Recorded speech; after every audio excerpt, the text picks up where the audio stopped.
Dito.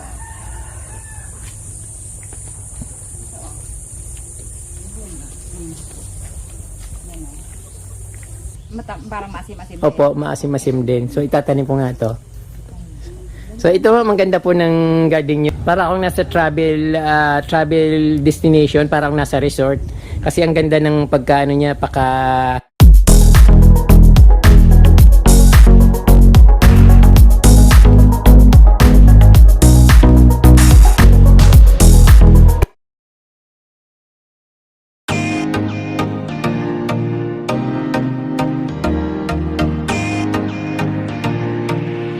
Magandang araw sa inyo mga kapromdi. Nandito ako sa Barangay Palayan, Sagua, Camarinesor. So, na-enjoy ko yung pagbabiyahe kahit wala akong puntarya. Basta gusto ko ma-discover yung mga lugar dito sa amin na hindi ko naman lang narating hanggang sa tumanda ako. So ngayon malaya na ako nakakabiyahe at napupuntahan ko yung gusto ko. Kaya ito, may nakita na naman akong isang napakagandang garden at talaga naman nakaka-amaze. So nung duman ako dito, nakita ko yung bermuda ng kanyang garden. So napaka linis at pantay-pantay. Then siyempre kapag napaparaan tayo sa isang magandang lugar, napapatingin tayo. Kaya hindi ko na iwasan na tumigil kaya ito kapromdi.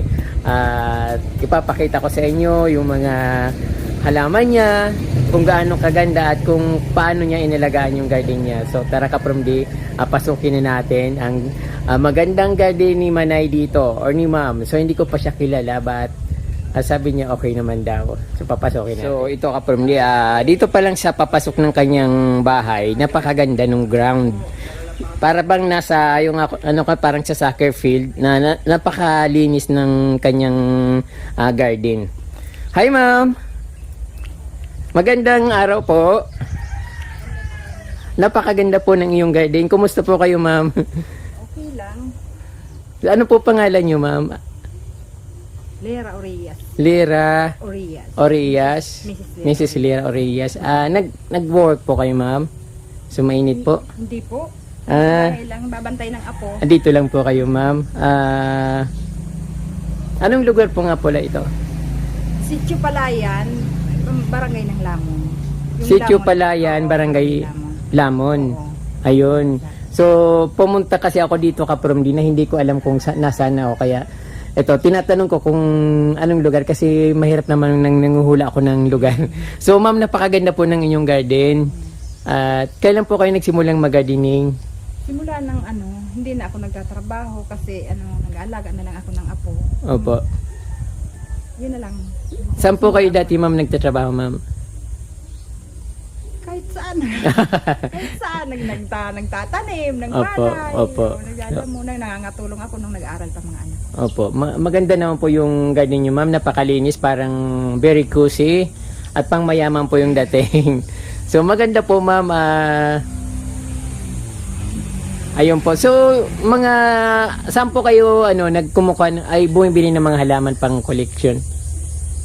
Yung iba, sa Naga binili ng anak ko. Sa Naga po? Oo. Naga yun. Tulad ng mga Bugambilya. Dilaw ako. Yung red, ayun no? Pulang bugambilya. Yung bulaklak. Napakaganda naman pong tingnan dito sa nyo sa... Tulad nito, binili ko. Opo. Mga binili na yan. So, anong pangalan po ng pangalan halaman ito? White angel ata to. White angel. Then mga snake plant. Ito maganda to miracle fruit.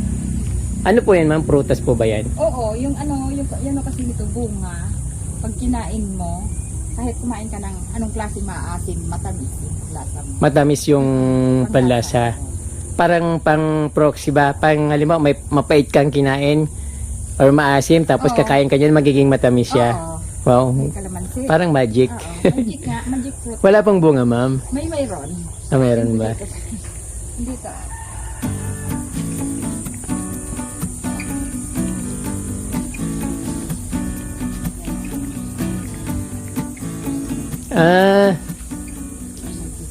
Magic fruit. Dito, parang dito lang ako nakakita niyan dito sa inyo po.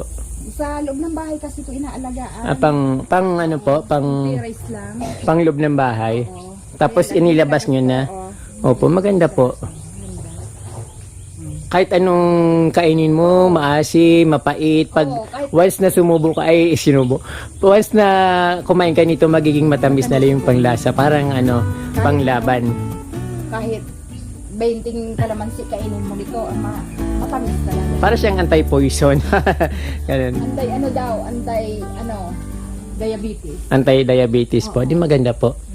Mayroon din po kayong guyabano. Ano po yung Brazil po? Brazilian guyabano kasi malalaki, no? Mhm.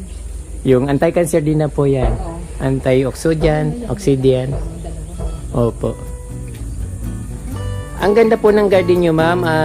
Napakalinis.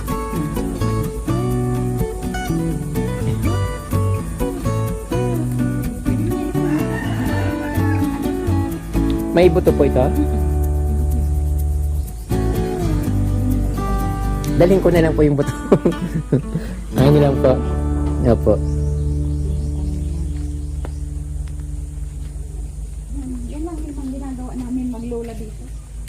Opo. Ito, ma'am, ano pong halaman ito, ma'am? Alin? Ito po. Ay, hindi ko alam. Yan, binili pa yan ng anak ko. Namumulaklak din po siya. Ibang klase rin. No? Maraming, dalawang halaman na yung nakita ko na hindi ko nakikita sa ibang lugar. Alin po? So, yung magic fruit, saka ito, yung namumulaklak. Ang asim mo naman po nung, magic fruits na yun. Parang maasim, pero nakakawala po siya ng, natatalo niyo yung ibang lasa ng plant, ay ng mga prutas. Ayun. Kakain ka ng mangga, di ba? Maasim yung Indian Mingo. Opo. Pagkasarap ng Indian Mingo. Pero yung lasa niya parang Indian Mingo rin. Parang maasim-asim. Opo, maasim-asim din. So, itatanim po nga to. So, ito ang ganda po ng garden nyo. Ayan.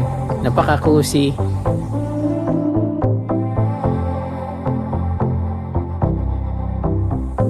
Wala po kayong binibintang halaman, ma'am? Wala po.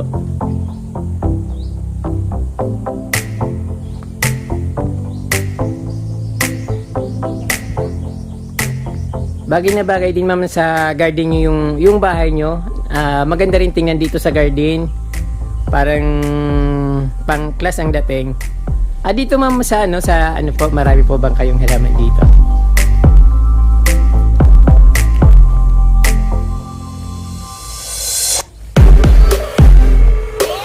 Wow. Silver splash. Tapos, anthurium. Croutons. Ang ganda naman po.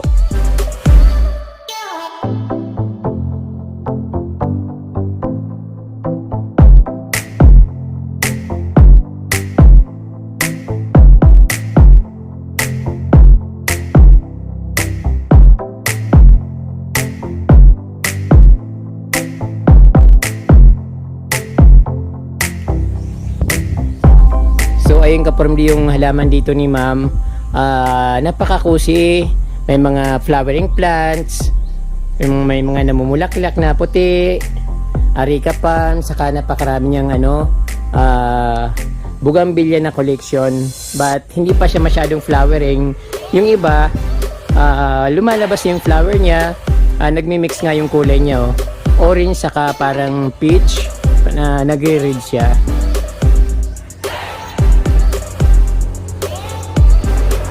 Itong halaman na ito, parang lipstick plant yata ito. Hindi ko sure kung anong pangalan nito kasi marami akong nakikita nito at very popular ito sa Baguio City at kahit sang probinsya yata maraming ganito. Mayroon din ako nito kaya lang hindi ko pinapalaki masyado, parang tinatanggal ko na dahil siksikan na yung halaman ko.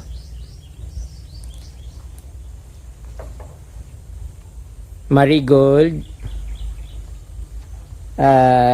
Itong napakagandang tingnan nito, bird nest.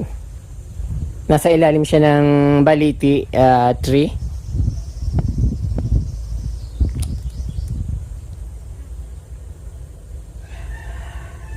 Meron din siya ditong parang anong tawag nito, touch me not yata ito, parang ganon. Parang bang tawag nito?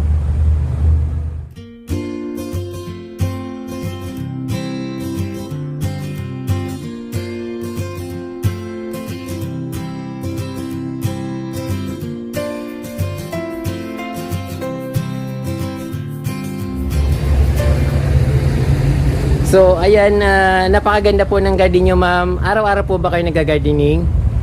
Oo, pag pagkatapos na ginagawa dito sa ng bahay. Hindi niya ako kanina. Opo. Kayo lang po yung naghahalaman dito, nag-aayos. Napakasipag nyo naman po.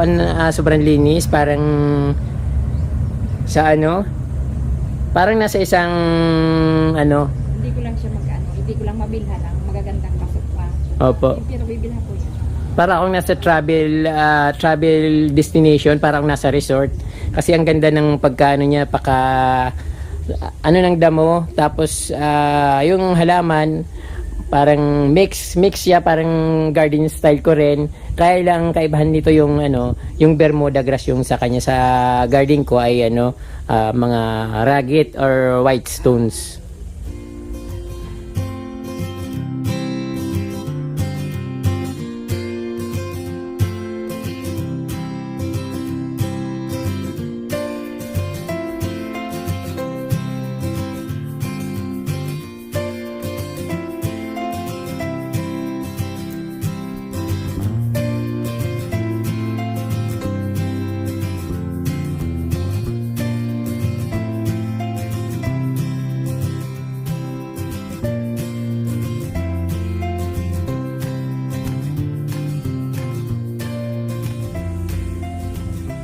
Ito rin po yung ma'am, yung magic fruit.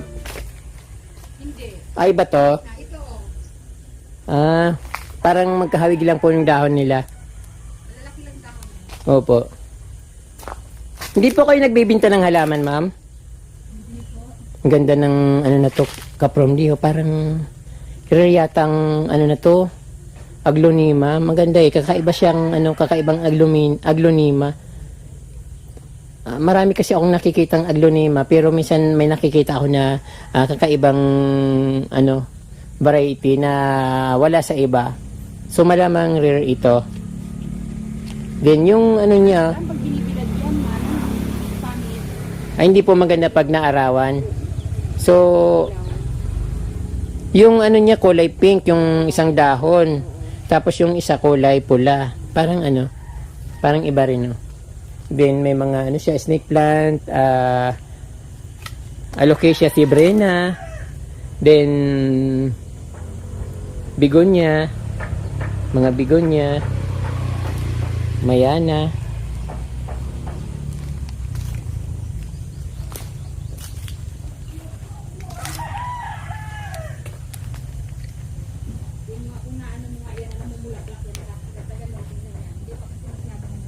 Alin po, ma'am?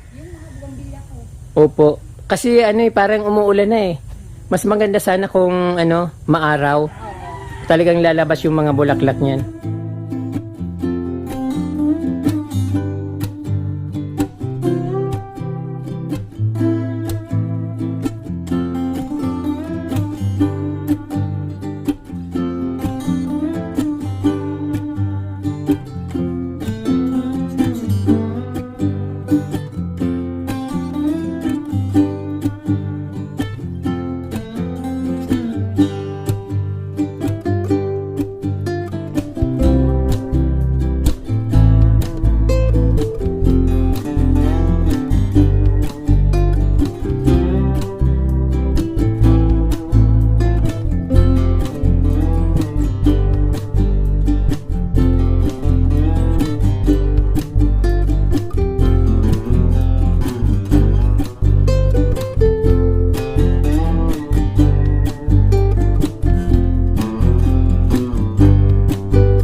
Maraming pong salamat, ma'am, sa pagpapa-unlock mo na ipakita ko i-feature ko yung napakagandang garden mo dito sa Barangay Talayan. Barangay Lamon. Barangay Lamon, Sitio Talayan dito sa Guwa, Camarines Sur. Maraming pong salamat, ma'am.